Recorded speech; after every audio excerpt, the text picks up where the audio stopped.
Hi and welcome to Gone Home, the game for today's video. This is gonna be more of like a walkthrough in case you are missing pages or something and are looking for a visual way to find it. There's a few guides. We'll also be going through the story itself. Let's start with a new game. Hi, Mom. So I got my ticket home from Europe. I get back on June 6th, but it's a really late flight because that was the cheapest, so it gets in at midnight. But don't worry, I'll get a shuttle from the airport so you don't have to pick me up. Like, really seriously, you don't have to. Okay, so, love you. See you soon. Bye.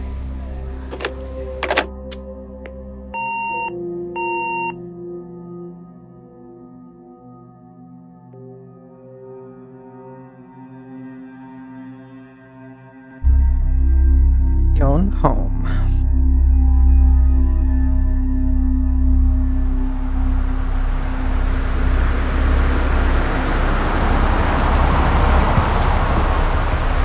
The rain is so loud.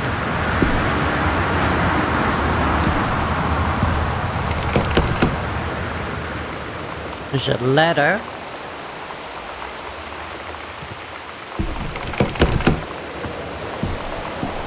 And then we go over here.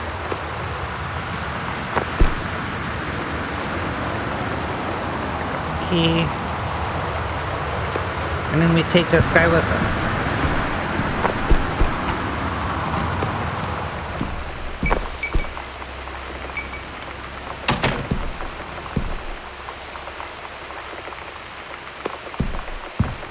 And then leave him right here. And then we can close the front door.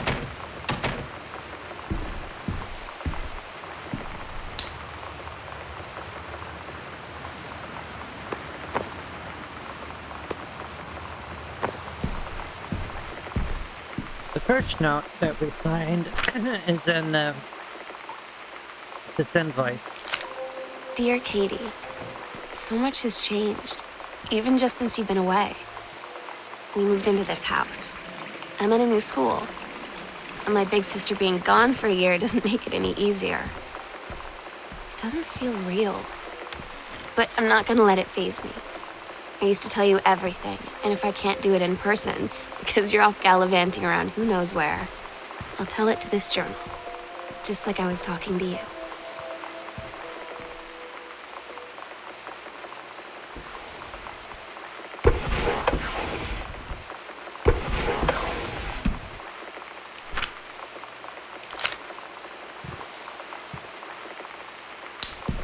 I'm on.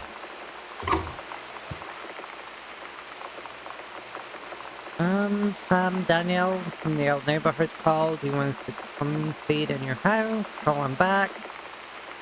Daniel's a total weirdo.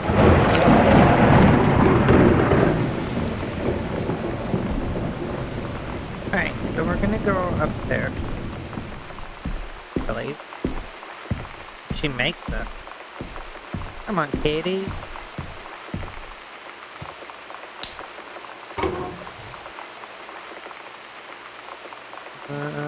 Okay.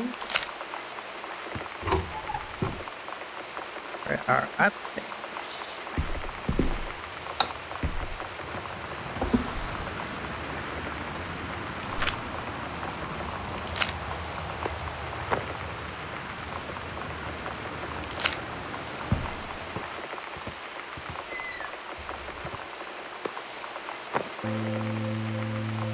It's weird hanging out with girls.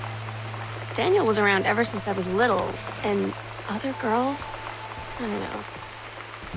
But being around Lonnie is like instantly just right. I gave her the grand Psycho House tour and took my revenge on Super Nintendo.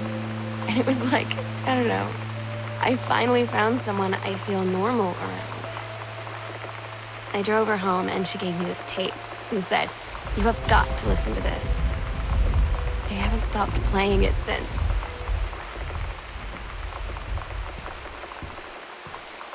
Don't think it is in order. Because next tapes are like once you go in here.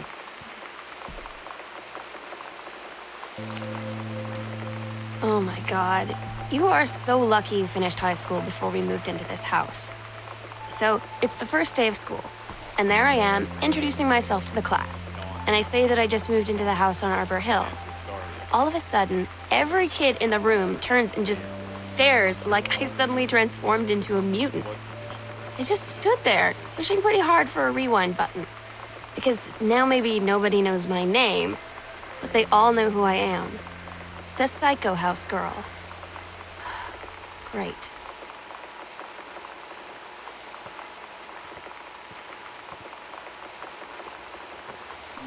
You know that feeling where the first moment you see someone, it's like they have a big gold star around them, and you have to get to know them? Well, there's this girl. I think she's a senior. She's usually dressed kind of punk. But sometimes I see her in this, like, army uniform. She's always drawing in this notebook, looking so intense. I had no idea how I would ever, like, have an excuse to talk to her. Till I noticed she and her friends hang out and play Street Fighter at the 7-Eleven every day after school. Okay, now we find the music room.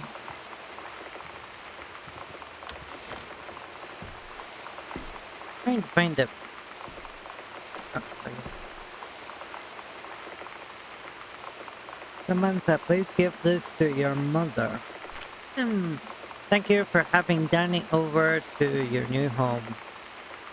He has missed having his friend Samantha in the neighborhood very much.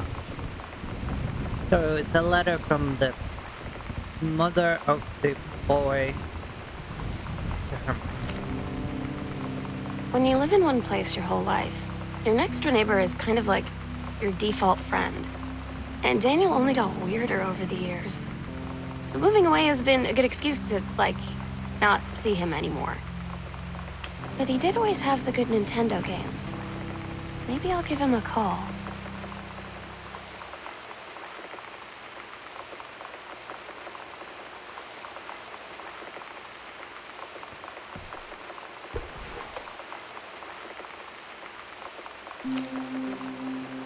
So you know what they say about the best laid plans of mice and men?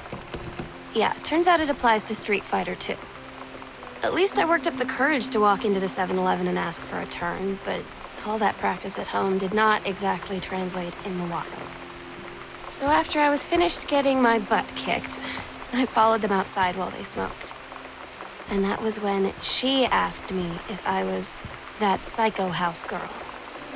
But then she said she's always really wanted to see the Psycho House. Her name is Lonnie.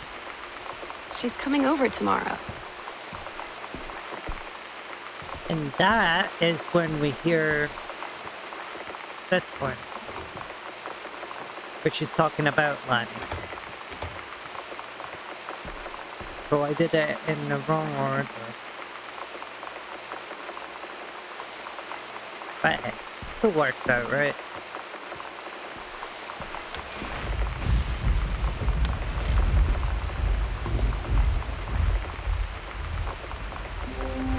Lonnie brought her hair dye over today. She said, I need to fix these roots. Think you could help? Dyeing hair is weirdly intimate. I don't know if I've touched someone else's scalp before. That's pretty intimate, right? It felt intimate. We looked in the mirror together after, and I expected her to say something about how it looked crappy or good or whatever. But that's when she said, "You're so beautiful." And she was looking at me. Right in that moment, I wanted to say something, but I waited, and the moment was gone.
Sometimes you just have to lie to Mom and Dad.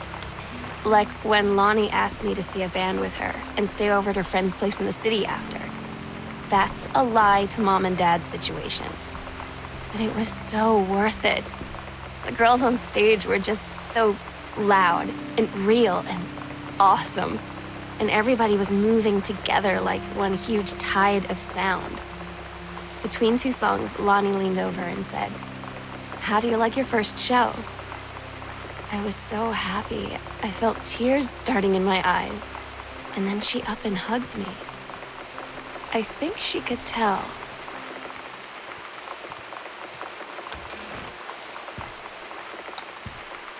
Then we go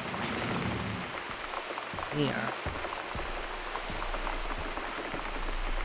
Secret passage. Is there a secret location?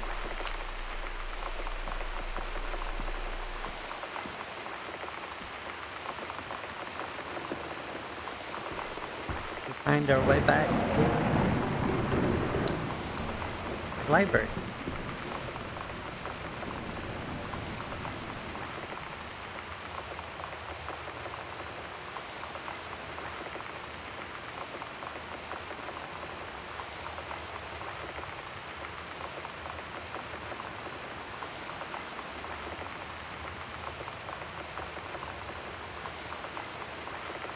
It is so dark in here.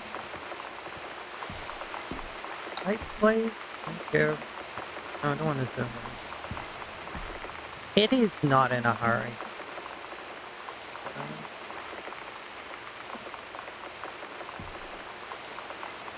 The Misfit. At Todd's brother's place after the show, there was only a futon to sleep on, so Lonnie and I shared it. The lights went out. I was turned toward her. My eyes started to adjust, and then I could see she was looking at me, too. In the dark, she smiled. My heart was beating so fast. I rolled over. I felt so, I don't know, nervous. After a minute, she put her arm around me and was so close and whispered in my ear, "I really like you." I just nodded my head, and I really hope she could tell. I really hope that she meant what I think she did. I felt like a shook-up can of soda ever since. I hope Lonnie came over today. But everything was different. She was sitting at my desk chair, and she wouldn't look at me. Finally, I asked her what was going on. She said she felt like she'd done something wrong that night in the city. Like I must think... But I said no. There was nothing wrong. I just wanted to say... But I couldn't find the words. I felt like I was gonna cry, but I wasn't sad. She got up and sat next to me on the bed. I looked at her. "Lonnie, do you think you could ever..." And that's when she kissed me.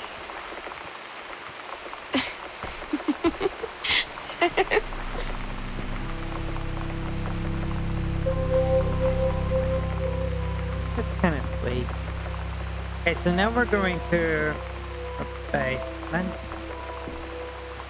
This is the dad's office. We're going this way.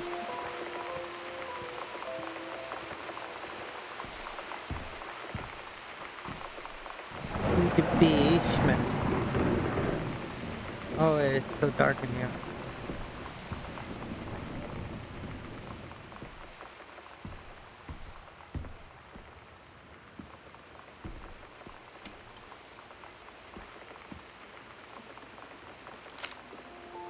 It's different now. I mean, we still hang out all the time like before. But now when no one else is around, well, you know. So you could say we're dating. But it's secret. Secret dating? I don't know. I mean, I guess that's the real difference. Now when we get off the phone or go home for the night, or it's just quiet and we're alone, we say I love you.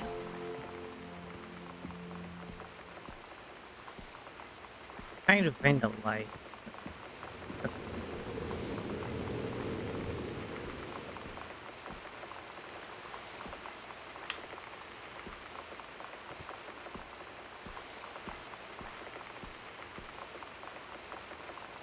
I'm so stupid sometimes. I was telling Lonnie that I got into my college summer program thing, and I was all making plans like, you should come visit me, stay in my dorm room. But she said, Sam, I ship out on June 6th. I was like, ship out? To where? She said, to basic training. What did you think I was doing all that ROTC stuff for? I guess she's been planning to join the army right after high school since she was like 12. And I guess she's really going to do it. So I was like, after graduation, I'm just never going to see you again? She said, let's just have fun while we can. Oh. Todd's band lost their singer. Todd said he sucked. Lonnie said he got sick of Todd's shit, and he was complaining about needing a new singer. So Lonnie was like, I can sing. And they were all kind of like, you can? And she was like, probably. But she's been rehearsing with them for like a week now. And I finally got to see them play in Todd's basement today. And she's actually really amazing. I feel so proud when she's on stage. It's incredible being in awe of someone you love. So everybody knows it's like a temporary situation till she ships out in June. But till then, I'm gonna be at every single show.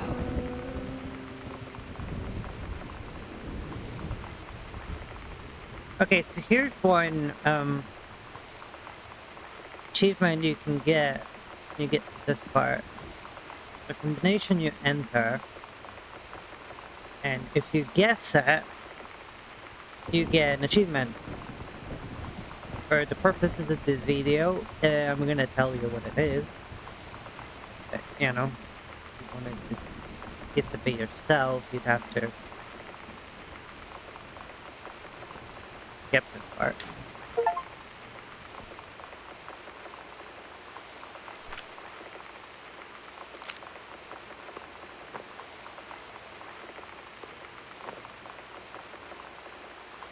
I mean, all you guys just an achievement. But, yeah. Alright, continuing onwards. If I don't walk into something blindly. They tell you to stick with the group on field trips, Katie. There's a reason for that. Lonnie and I snuck off on the side paths at Multnomah Falls and got a little lost. Okay, a lot lost. Like, for hours. Right before the bus left, we found a trail and came running down the path, soaked and covered in mud, shouting for the bus not to leave. The school called home. Mom and Dad said, you didn't get into trouble like this before you met that Lonnie girl.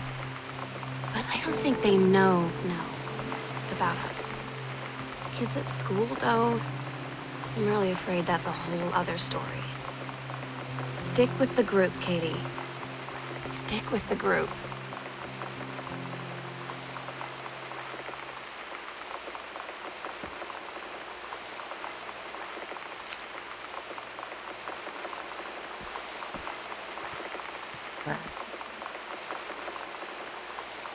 Not a lamp here, is there? Oh, so dark.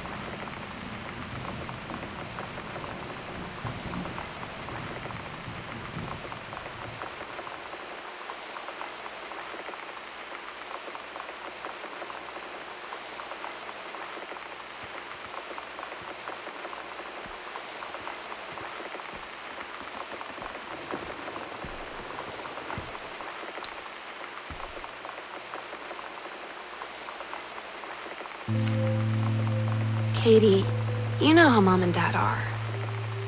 Not exactly super open-minded about things. It feels like every minute I don't spend with Lonnie, I spend worrying about them finding out about us. And what would happen if they did? You know Dad's joke about the nunnery that he'd tell whenever you brought boys around the old house? I wonder where he'd want to send me.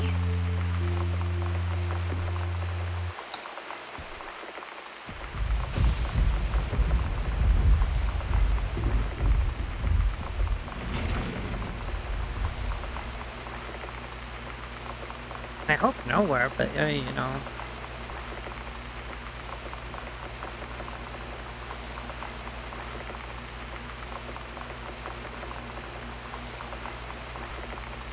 Letter from...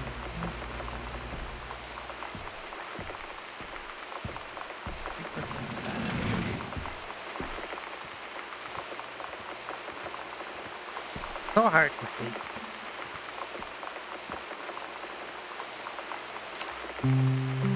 I don't get Lonnie sometimes. Like, her band, and our zine, and her hair, and everything are all anti-authority.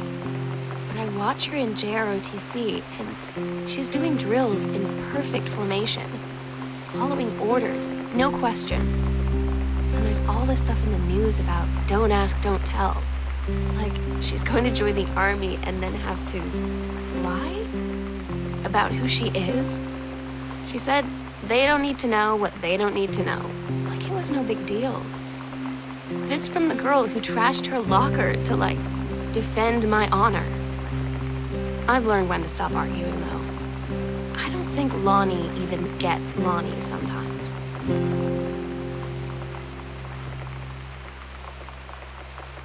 Disciplinary referral. Ooh.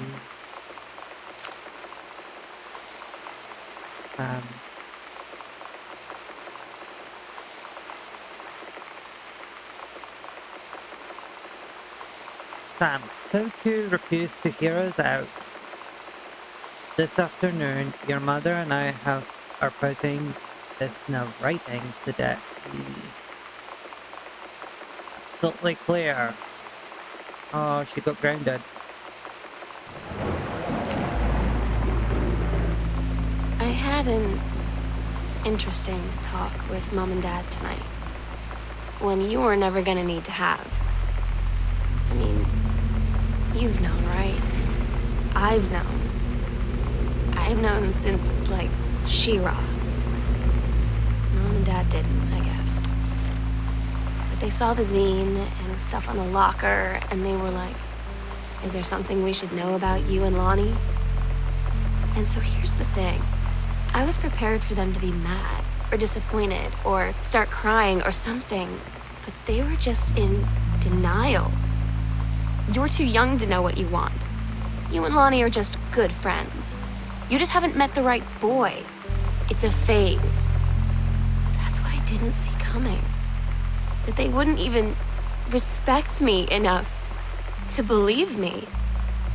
Well, joke's on them, because they're in for one very long phase.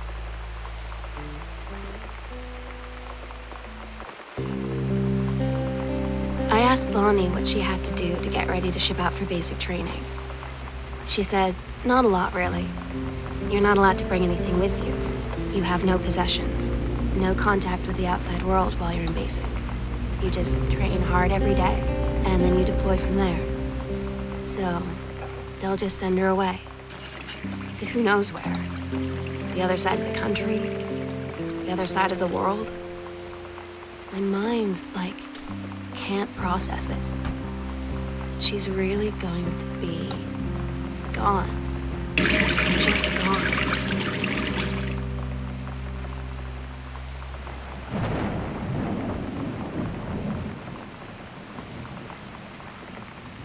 Need to go back. So one of the achievements you can get in this game is switching on all the faucets. I'm slowly working on that.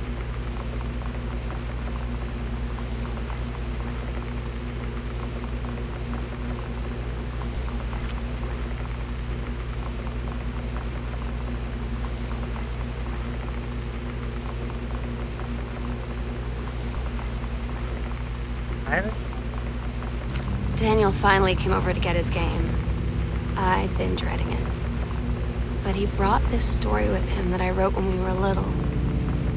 I started reading it, and then there I was, crying at the kitchen table. He asked what was wrong, and I was thinking about how we used to be friends, how much I'd taken for granted. But instead, I told him about school, and Dad, and Lonnie. And then how sorry I was that I wasn't his friend anymore. He gave me a hug and said it was going to be okay. For some reason, I almost believed him.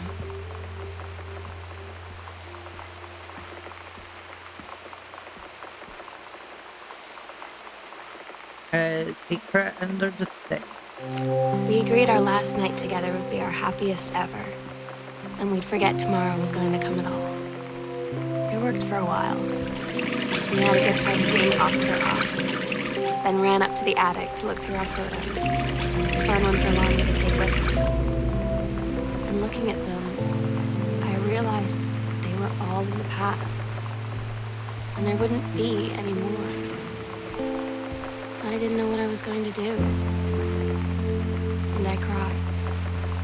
And she held me.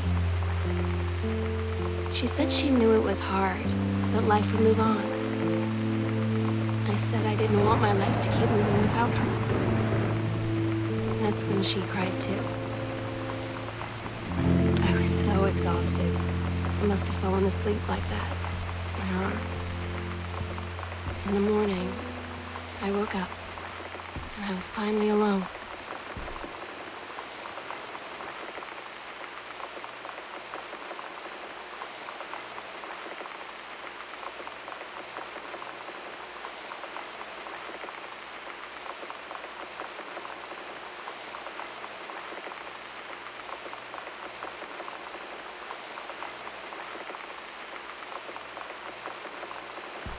Wait, I missed one. What did I miss?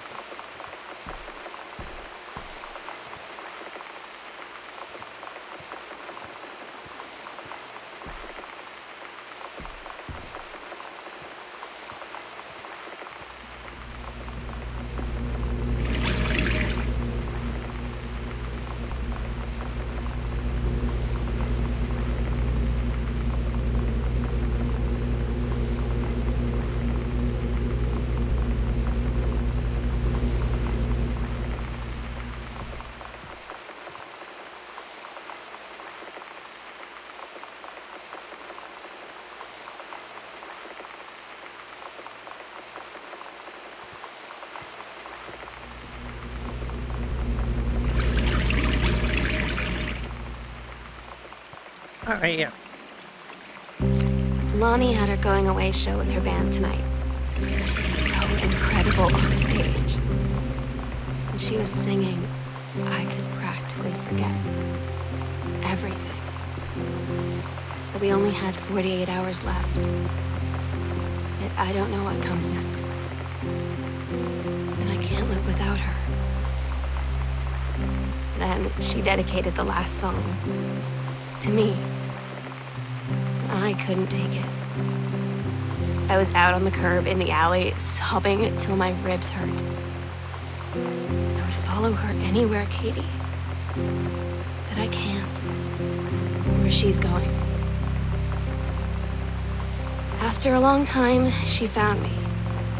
She said she was sorry. She said, I wish things could be different. I just wanted to make you happy.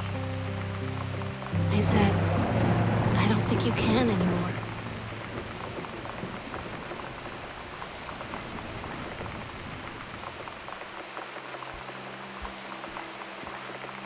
The sunset light in this house is the saddest thing I've ever seen.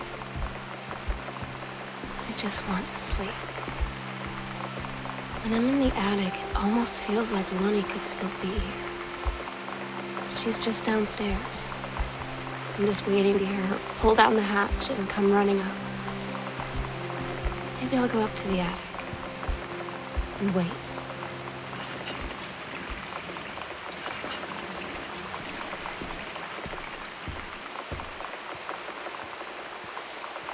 To the attic.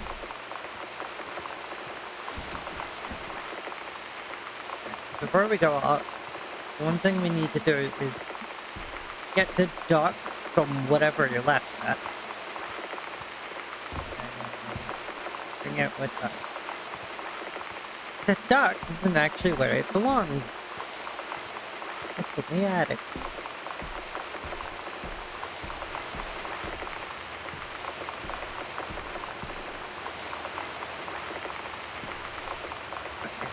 See what I'm doing. That worked.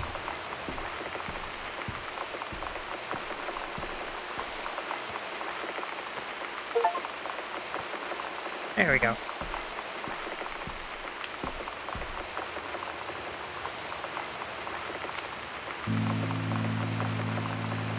Oh my god. Katie.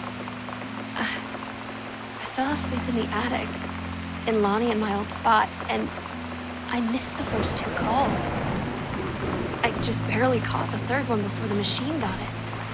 And it was Lonnie, on a payphone. So she'd been on the bus to Basic, and she said she couldn't think of anything but me and us, and that she couldn't go through with it, with the army and being a part and all of it. And so she got off the bus in Salem. She said, "Sam, I want you to pack up everything you can and get in your car and come find me. And let's just drive until we find somewhere for us." And she asked me if I could do that. And I said yes. Yes.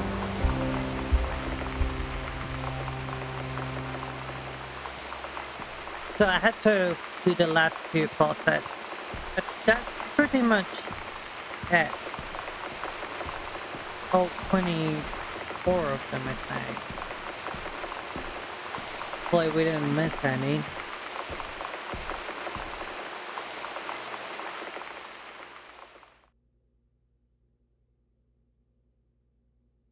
Katie, I'm so sorry that I can't be there to see you in person, that I can't tell you all this myself. But I hope as you read this journal and you think back, that you'll understand why I had to do what I did. And that you won't be sad, and you won't hate me, and you'll just know that I am where I need to be. I love you so much, Katie. I'll see you again, someday. Love, Sam.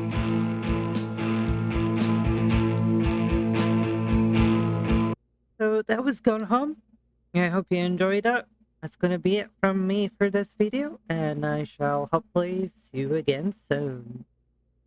Bye!